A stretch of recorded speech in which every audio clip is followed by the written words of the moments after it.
Today's Rock Road Home has a very special guest. And honestly, Grizzlies, I have butterflies in my stomach because we have his autograph poster hanging up on the studio wall right now. I'm talking about the godfather of shock rock himself, Mr. Alice Cooper. Thank you so much for taking the time to give me a call. Oh, thanks, Heather. Thanks. No problem at all. So first question is, how are you doing with this whole pandemic thing? How are you coping with all this?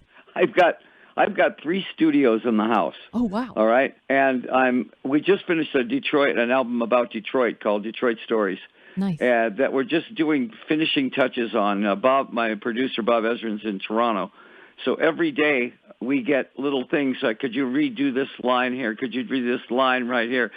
So I kind of do that, and I do my radio show, and I do all these different Zoom things for graduate kids and first responders and all this stuff. So I've been keeping really busy. I'm just not used to having 6 months off. I imagine that because you have one of the busiest tour schedules ever between what you do with yours and then what you do with the Hollywood Vampires. I mean, it's craziness. I think we canceled 130 shows. Wow. The Vampires alone had 30 or 40 shows that we were doing that got canceled in Europe. But I mean, they're not canceled; they're postponed. Right. We're still going to do them. It's just next year. Oh, it's craziness. Now, one of the things you talk about. First of all, I'm a wife of a first responder, so thank you for doing everything that you're doing for them. That's great. Yeah. The single "Don't Give Up." So inspirational. What made you decide to pen and sing that song? Well, we actually had written a song for the album about suicide. Oh, wow. Called Don't Give Up. And then we took it and we said, you know what? This applies more now to the virus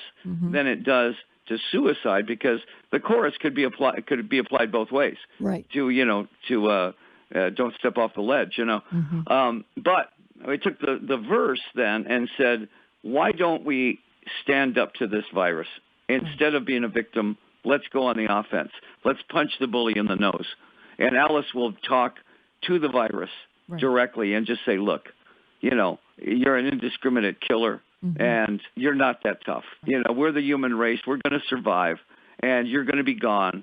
And I like the idea of sort of Rocky getting off the canvas and winning the fight. Absolutely. And that, I think, gives people a different look at the virus. Instead of being a victim, now you're kind of knocking the virus out. Right. It's giving you that light at the end of the tunnel, because there's so much gloom and doom and people are getting upset and mental health becomes a big issue. If you give them a chance, hey, absolutely. Stand your ground and let's fight. It gives you some hope. It gives you some inspiration to do what you got to do to get up out of bed and just kind of carry on. That's it. And honestly, some people, I know people that are so defeated with this. I mean, they haven't left their house in 4 months. Wow. And you're going, guys, it's 0.003% die of this thing. It's almost like, I know people that say, I want to get this so I can get it over with. Yeah. I've heard that mentality too. Yeah. And when you think of it, you go, well, yeah, it kind of makes sense. It does. So I did hear a rumor, and I wanted to address this because I thought this was amazing and awesome. You did talk about Zoom, and all of us have kind of had our own experiences with the Zoom calls and that, but you've been doing, taking up some interesting hobbies. Now, we all know how you kill it at golf. Now, there's another hobby that made it all over everything, and I'm talking about the tap dancing. Can you elaborate on how that started? I think that's amazing. Okay.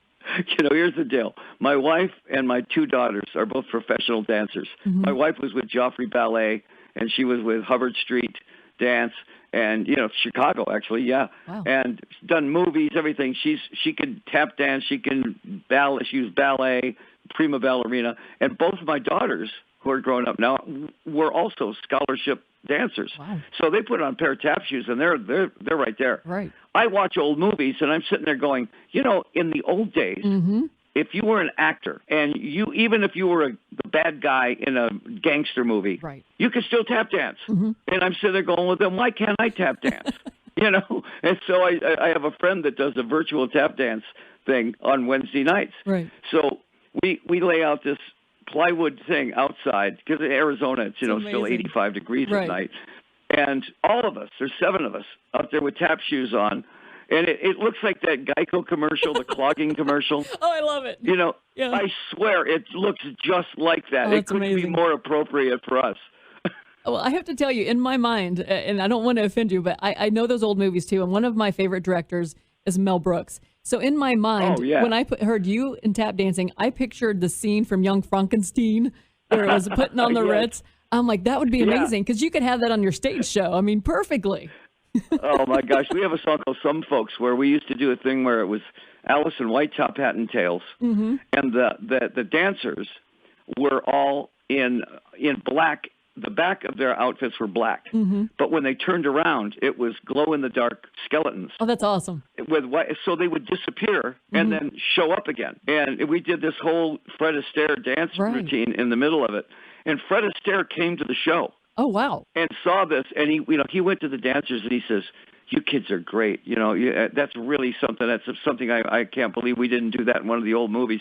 You know what that says to those kids, Oh, to the yeah. dancers? That's like the Beatles coming to us and going, Right. "Hey man, you wrote some great songs." Right. You can't get better than Fred Astaire complimenting you on your No. dance number.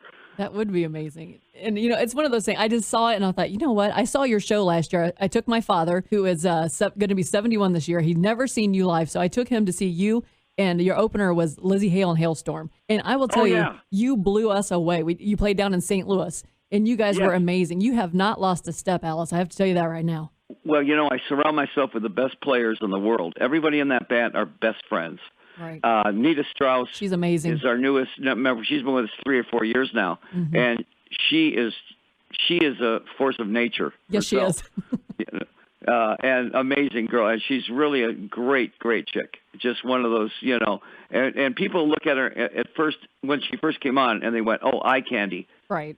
and then she starts shredding. Oh, yeah. And I mean, Satriani can't say enough about her. Right. Well, that's a people big like endorsement that, right there. when you're getting people like Steve Vai and Satriani going, this chick is a great player, Right. and she got voted guitarist of the decade. Justifiably so, I think, for sure. And here was even a better thing for when I was looking for. I already had 2 great guitar players. I had Ryan Roxy and Tommy Hendrickson, and I said I need a shredder. I wasn't thinking. I had Orianthi in the band before, and she did an album with Richie Sambora. Right. I wasn't looking to put another girl in. Right. I just said, I just need a great shredder. And I listened to a bunch of tapes, and I heard this, and I went, who's this? Right. And they showed me a picture, and I went, oh, this girl's got to be in the band. She's great. And again, it wasn't the fact she was a girl. It was the fact her playing is why I put her in the band. Well, let's talk a little bit about your future. Are you planning on doing some more tours? Are you starting to think a little bit, because you really didn't have any downtime, but are you starting to think a little bit about retiring? You're starting to pace yourself down a little bit more? Not in the least. Good deal. That word Good. doesn't exist in my vocabulary. I was hoping you were going to say I think that. a long time ago, Heather, I said, if I come into a town and we put on a show and nobody shows up, well, then I know I'm done. That'll but never that happen. hasn't happened. That'll never And happen. At 72, I was not expecting to be in 2 touring bands. Oh, I bet. And the Vampires are just like my band. Everybody in that band are best friends. That's awesome. You got Johnny Depp and Joe Perry and myself, 3 alpha males, and we've been together 6 years, and I have never heard one argument. That's amazing. That's a No, testament to your everybody just friendship. goes, okay, good idea, let's try that. Man, that's amazing. Well, before we wrap up, I just have one last question for you. If you could tour with anybody right now, who would you put on that bill? Boy, I'll tell you what, I've always really liked the Foo Fighters. I've liked Green Day because those bands bring it. Yes. Every single night. If I was going to bring an opening band, the Struts would be great. There's a band in Ireland called the Stripes. Yes. That are one of my favorite bands. I love that band. They're a young pub band, but they're so good it's ridiculous. I think we've never ever toured. If you were going to do like a sort of a classic thing, we have never toured with Billy Idol. I think Alice Cooper and Billy Idol would be a good show.